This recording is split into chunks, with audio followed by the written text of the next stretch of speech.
wanatuona na wakaribisha katika ibada ya siku ya leo, na tunawaalika na tunawaombea Mungu ya kwamba mtaendelea pamoja nasi hadi mwisho wa ibada hii. Naomba tuombe ili tukaweze kuanza ibada yetu. Tuamini na tuombe. Mungu Baba, tunalishukuru jina lako. Asante kwa baraka, asante kwa ulinzi wako. Asante Bwana kwa yale ambao unaendelea kutenda katika nchi yetu ya Kenya, katika maisha yetu, katika biashara zetu, katika watoto wetu na jamii zetu. Hata wale ambao Bwana wameathirika na maji na ugonjwa na njaa, tunaamini Bwana ya kwamba umezidi kuwalinda na umezidi kuwahifadhi. Umekuwa Ebeneza. Umbali huu tuweza simama na kusema wewe ni Ebeneza. Tunapoanza ibada hii, tuomba Roho wako Mtakatifu akaanze pamoja nasi, aendelee nasi na akamalizie nasi. Kwa jina la Yesu Kristo tunaomba na kuamini. Karibuni tuabudu pamoja katika jina la Yesu.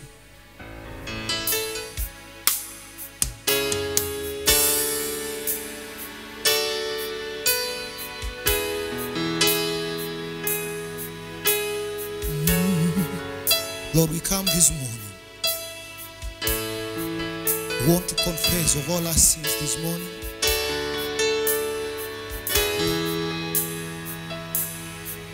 Lord, I come, I confess, bowing here, I find my rest, and without you, I fall apart. You are the one that guides my heart. Lord, I come, I confess, bowing here, I find my rest, and without you, Jesus, I fall apart. You're the one that guides my heart. Everybody sing, Lord, I come. Lord, I come,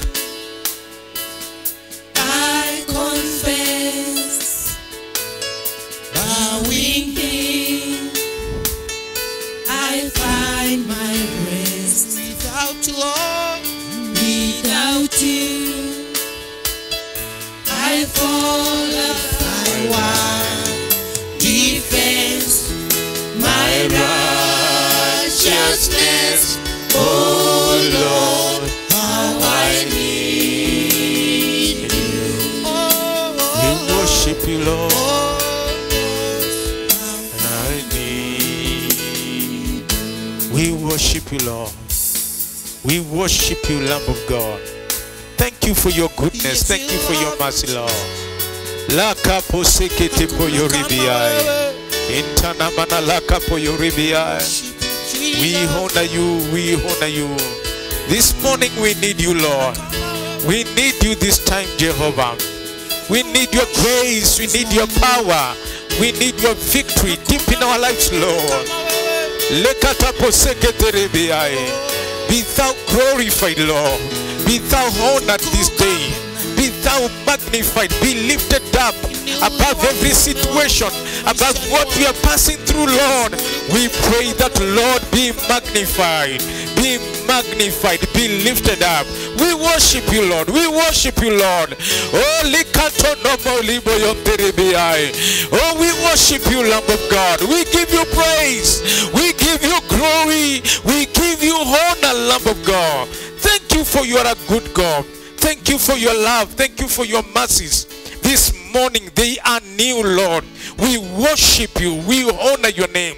And we declare your goodness. We declare your power. We declare your grace in our midst, Jehovah. We love you and we worship you. Thank you. As we continue with this service, and even as we listen to your word this morning, I pray that, Lord, you will open our ears, you will open our hearts, our minds, that we may hear that which you are speaking to us, to the praise and glory of your name. Bless your people, Lord. Thank you for everyone who is joining us, Lord. thank you for across this globe, Lord. Those who are joining us in this service, I pray that your blessing will be upon them. You will bless them, you will increase them, you will show them your grace in Jesus' name. Bariki pia watu wako kwa utukufu wa jina lako. In Jesus' name we pray and we believe. Amen, amen, amen, amen. Thank you very much and welcome to our service this morning. It's a pleasure and it's a joy that you are joining with us forever you are. May God bless you. May God bless you. May God bless you. Thank you for joining with us, and thank you for just having time that we may share the word of God together. It's a big blessing. Today, I want us to look. We know what we are passing through. Yesterday, people were full of expectation that the president will stand and give guidelines that will ease things, and that churches will start going back to churches, will start moving on. But the report that president came with was not good. He indicated that we are in war. The war is not over, my brother. The war is not over. We are still in battle. We are fighting. Our battle is not a physical one. We may not see it. Some of us may not know what is happening. But just as it is during battle time and during war, some people relax, some people take positions, some people are inactive in the war. We have all manner of people. And I've come to remind you this morning that we need to take our position if we need to see victory in this war. We need to take our positions. We need to take our position. Today I want to read, I want us to look at the book of 2 Chronicles, chapter 20. This is a story of war. This is a story of Jehoshaphat. How Ammonites and all the other plan to come and attack the children of Judah. And they wanted to come and give them a battle. But the Bible indicates some few things that I want us to look this morning. Let me read just some few verses, and then from verse 14, let's read a few verses, and then we'll be able. The Bible says, let's read from verse 13. The verse 13 says, all the men of Judah with their wives and children and little ones stood before the Lord. Then the Spirit of the Lord came on Jahaziel, son of Zechariah, the son of Benaiah, the son of Jeiel, the son of Mattaniah, a Levite and a descendant of Asaph. He stood in the assembly. He said, listen, King Jehoshaphat, and all who live in Judah and Jerusalem. This is what the Lord says to you. Do not be afraid or discouraged because of this vast army. For the battle is not yours, but the Lord's. Tomorrow, march against them. They will be climbing up by pass of Ziz, and you will find them at the end of Goch, in the desert of Jeruel. You will not have to fight. Verse 17. I want to dwell here. Verse 17. The Bible says, you will not have to fight this battle. Take up your positions, stand firm, and see the deliverance the Lord will give you. Judah and Jerusalem. Do not be afraid. Do not be discouraged. Go out to face them tomorrow, and the Lord will be with you. Father, we thank you for this word. I pray that as minister to your people, you will open our hearts, you will open our minds. We will see that which you want us to see this morning. You will minister to us that which you want us to hear, to the praise and glory of your name. Bless your people. In Jesus' name we pray and we believe. Amen. Amen. Today I want to talk about, as I was saying, we are in a battle. Brethren, we are in a war. Coronavirus issue is not just a normal issue. It's a war. We are in war. We are in battle. We are fighting as unseen enemy. And in such battle, we want to draw from this And today I want to talk about positioning ourselves for victory. Positioning yourself for victory. Verse 17 says, but you will not need to fight this battle. Take your positions. Then stand still and watch the Lord's victory. Watch the Lord's victory. We need to take our position. We need to take our position. If we want to see victory this time, my brothers and sisters, we don't need to criticize. We don't need to do many things. We need to take our positions and see the victory of the Lord. The Lord appeared to Jehoshaphat. They were confused. They were fighting an army that was big. A combination of 3 nations. They were coming against Judah. Judah was a single nation. But they were fighting, walikuwa wanapigana na watu na mataifa matatu. 3 nations. They were fighting those 3 nations. Then the Lord spoke through the prophet. Na akamwambia Judah, listen. Oh Judah, listen, the children of Israel. You don't need to fight in this battle. Take your positions. I have come to declare to you this morning, my brothers and sisters, that we are in a war. Tuko katika vita. We don't need to fight. We need to take our positions. Take your positions, and the Lord will give you victory. Take your positions. How do we position ourselves? We need to position ourselves. When people go for war, there are people who are in front. There are people who are in. There are services. There are people position themselves in different ways. And how do we need to position ourselves? If we need to see the victory, there are 5 ways that this passage gives we need to position ourselves. And I want us to look at those 5 ways, and God will bless us this morning. How do we position ourselves? Number 1, by establishing a habit of prayer and seeking God. If we need to win this battle, if we need to win even battles in our lives and in our children, we need to establish a habit of prayer and seeking the face of God. 2 Chronicles chapter 20 verse 4, the Bible says, the people of Judah came together. When they received the report, they came together to seek help from the Lord. Indeed, they came from every town in Judah to seek him. Prayer is work, but prayer works. Prayer is a force that can change many things. My brothers and my sister, we need to position ourselves for the victory by prayer and seeking the Lord. Position yourself by seeking God. Seeking God. We don't need to argue. We don't need to do anything. Prayer is a tool that God has given every believer. We have been given a tool. Tumepewa chombo ambacho ni chombo cha maombi. Tunaweza omba na kutafuta Bwana. Tunaweza omba na kutafuta uso wa Bwana. Wale ambao wanatafuta Bwana, Biblia inasema hawatakosa kitu kiema. They will not lack good things. The Bible says in Psalms 34 verse 10, Psalms 34 verse 10, young lions go lacking and hungry, but those who seek God lack no good things. Victory is together with those who seek God. Good things accompany those who seek God.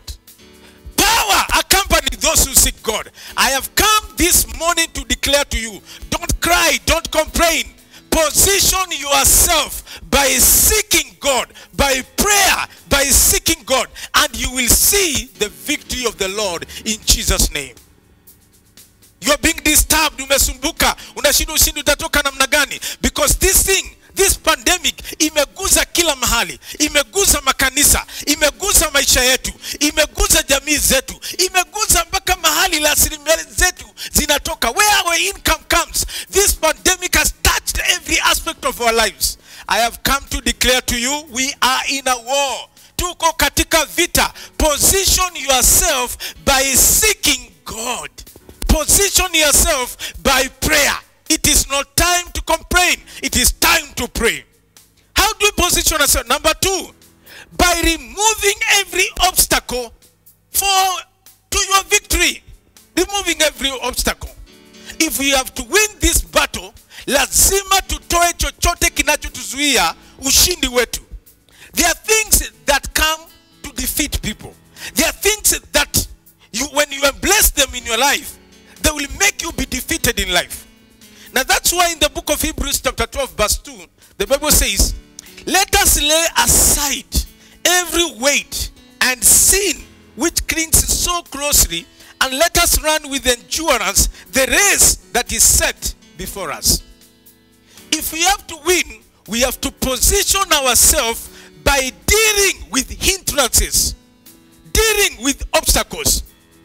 Ni lazima tukabiliane na vitu ambazo zinazotuzuia tusipate ushindi ndani ya maisha yetu. There are several things that make people not win. There are several things that make people not win in life. One is sin. Sin will not make any person prosper. You have to deal with sin, my brother and sister. If you have to win this battle, number one, let us deal with sin. Sin is a destroyer. Sin is a killer. It kills dreams. It kills families. It kills everything. If we have to receive victory from the Lord, we must deal with sin. Number two, we must deal with fear. Uoga. Fear is something. Fearful people, they run even before being chased. Watu ambao wana uoga wanakimbianga hata kabla hawajafanya nini. We have to deal with fear. Replace fear with faith. Another thing we have to deal with is pride. Kiburi. Wengine wanajiona wako juu zaidi. Pride is an obstacle to victory. When you are full of pride na unaona ya kuwa unacho kile kinawezekana, you will be defeated. You have to deal with that. And another thing you have to deal with is unforgiving heart. Moyo ambao usamehei. We need to forgive one another. We need to release one another so that we can fight together. You are there, na umebebana na watu. This is not the time to carry people. Hii ni wakati wa kusameheana, kuungana pamoja, praying together, seeking God and seeing the victory of the Lord. So we have to position ourselves by dealing with hindrances. Position yourself by dealing with every hindrance in your life in Jesus' name. Number three, we have to position ourselves by believing that God is for us. Believe that God is on our side. Verse 17, 2 Chronicles chapter 20 verse 17. The Bible says, go out against them tomorrow, for the Lord is with you. For the Lord is with you. I have come to remind you this morning, the Lord is with us in this battle. The Lord is with us in this pandemic. The Lord is with us. God is not against us. God is on our side. Hallelujah. God is on our side, brethren. God is on our side. Believe, believe, believe. Psalms 56 verse 9.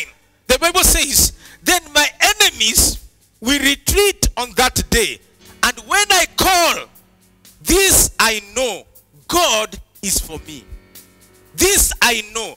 Then when I call, this I know, God is for me. God is on our side. God is on your side. We are fighting this battle. Remember the chief commander, the one who is on top. He is Jesus Christ. He's on our side. Establish a belief system in your life. Establish a belief system in your side that God is always in your side. When you are passing through hardship, believe God is in your side. When you are going through, when things are going not as per your expectation, believe that God is in your side. When people rise against you, believe that God is in your side. When you are set off from your work, umeachishwa kazi yako, believe that God is on your side. Even when you see victory coming on your side, remember one thing, believe that God is on your side. Position yourself by believing. Kuna watu wengine hata waamini. I have come to remind you, position yourself this morning by believing. Number 4, position yourself. Serve the Lord unconditionally. How can we position? By serving the Lord unconditionally. Kumtumikia Mungu. 2 Chronicles chapter 20 verse 21. The Bible says, after consulting the people, the king appointed singers to walk ahead of the army, singing to the Lord and praising him for his holy splendor. Listen, they are in a battle, but the king appoints singers to go ahead of him.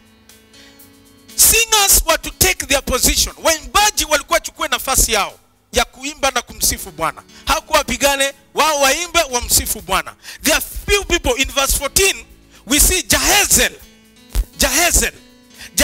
alichukua nafasi yake by speaking the prophetic word. Jahaziel was a prophet, so he took his position by speaking the word of God. Prophets, men of God, stand up in your position. Speak the word of God. This is the time to speak the word of God. Jehoshaphat, as the king, he took his position by leading people and affirming God's word. In verse 20, by leading people. Jehoshaphat alichukua nafasi yake kwa kuongoza watu, kusema msiogope na kudhibitisha neno la Bwana. Levites served God by leading in worship. Levites, 2 Chronicles 20 verse 19. They took position by leading in worship. And the others, wale wengine ambao tujui ni gani, mstari wa 21 in verse 21 it says, others served God as they were directed by their leaders. Kila mtu alitumikia. Listen to me, my brothers and sisters. Though the churches are closed, we cannot gather together, but we can still serve God. We can still serve God. Stand your position. Stand your position by serving God. You are called to be an intercessor. Intercede. You are called to praise and worship. Yes, raise those voices to God. Sing to God. You are called to be a pastor. Pastor. You are called to be a prophet. Prophesy. You are called to be a teacher. Teach the word of God. Take your position. Serve God by taking your position. You are called in different position. Be faithful. Be faithful. This is a time to be faithful. We stand our position. We position ourselves by serving. Position yourself by serving. And the last one. Praise and thanksgiving. Praise and thank God always. If we have to see the victory of God, kama tutaona ushindi wa Bwana, ni lazima tuwe watu wa kusifu na kushukuru Bwana. Somebody may talk to me and say, Pastor, is there anything to thank God for? Is there anything to praise God? Yes, we are alive and we will see the victory of the Lord. 2 Chronicles chapter 20 verse 19, the Bible says, then the Levites from the clans of Kohath and Korah stood to praise the Lord and the God of Israel with a very loud shout. Brothers and sisters, I want to finish this morning by telling you we position ourselves by praising God. Praise God for the situation that is happening. God loves praises. God loves men and women who know how to lift up their voices and praise Him. God loves that. Mungu anapenda hiyo. Wapendwa, badala ya kunugunika, wacha tumsifu Bwana. Praise and thanksgiving to God is an act of faith. Ni act of faith. When you thank God and He has not done it, it is a faith that God, you will do it. And this morning, join me as we thank God, because this thing is coming to an end in Jesus' name. It is coming to an end. Lord, we praise you because it is coming to an end. Praise and thanksgiving is also a testimony to other people. It's not only an act of faith, it is a testimony to other people. Ushuhuda wa kuambia watu who God is and what God can be able to do. I'm concluding this message by telling you, my brothers and sisters, position yourself by thanksgiving. Learn to thanksgiving. Learn to thank God. Learn to praise Him. Learn to worship Him. Learn to tell Him thank you. Thank you, Lord, because you are seeing us through in this thing in the name of Jesus. We are going to receive victory. We are going to receive victory over this. But we need to position ourselves. We need to position ourselves. Position yourself. Position yourself by seeking God. Position yourself by dealing with the hindrances. Position yourself by believing in God. Position yourself by serving God. And position yourself by thanksgiving. And we will see the victory of the Lord. I prophesy to you this morning that the Lord is visiting you. The Lord is coming to our aid. The Lord is coming. Bwana anakuja kututembelea. I want to pray for you. I want to pray for you. Father, we thank you. We worship you this morning. Thank you for your love. Thank you for your goodness. Thank you for your mercies, Lord. This morning I've spoken to your people, telling them of what you have ministered to me. Father, I pray as they position themselves, by seeking you, as they position themselves by dealing with the hindrances, as they position themselves by serving you, as they position themselves by thanksgiving, Lord, and even as they position themselves by believing, you are going to bring deliverance, a victory in the name of Jesus. Thank you, Lord. Thank you, Lord. Thank you for your blessing. Thank you for your power. Thank you for your victory. We worship you. I bless your people. Naombea watu wako wale waja kuamini asubuhi leo. Ninaomba Bwana ukakutane pamoja nao katika jina la Yesu. Bwana, wale ambao hawajajuana na wewe, meet with them in the name of Jesus. You are there, you have not received Christ as your personal Savior, and you're saying, Pastor, I would like to receive this Jesus so that I can receive victory in my life. I want to pray with you. Just pray the following prayer after me. Sema, Baba, katika jina la Yesu, naja mbele zako, natubu dhambi zangu, najipeana kwako, na naomba Bwana unisamehe. Nipokee leo, niokoe. Katika jina la Yesu nimeomba na kuamini. Amen. God bless you. I love you. I'm praying for you. Remember this. Position yourself to see the victory of the Lord. Don't just sit. Usikae tu hapo nyumbani. Jipeane katika nafasi uone ushindi wa Bwana katika maisha yako. May God bless you. May God keep you. May God protect you this week. I want to bless you this week. Naomba Bwana wiki hii ukabariki watu wako, ukawainue, mkono wako uwe juu yao, baraka zako ziwe juu yao, ukatupe wiki ya ushindi. We pray for good report this week in the name of Jesus. Bless your people na wabalinde na mabaya yote.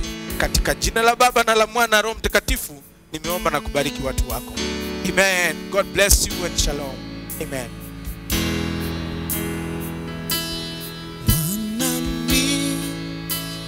Mchungaji wangu,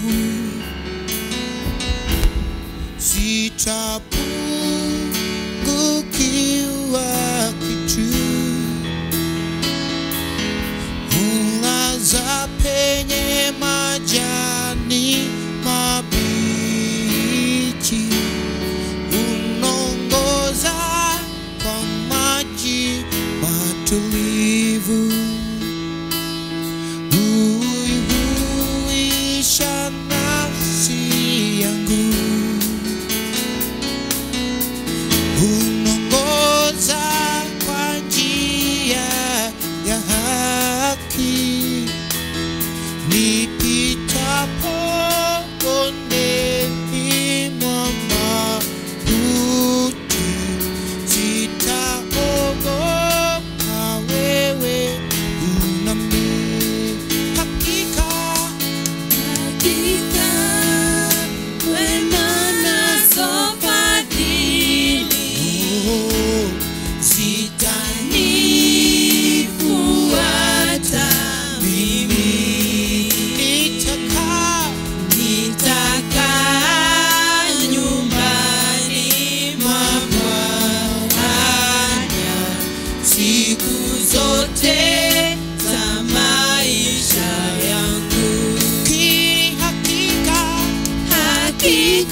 nitakaa nyumbani mwa Bwana siku zote za maisha yangu. Oh, nitakaa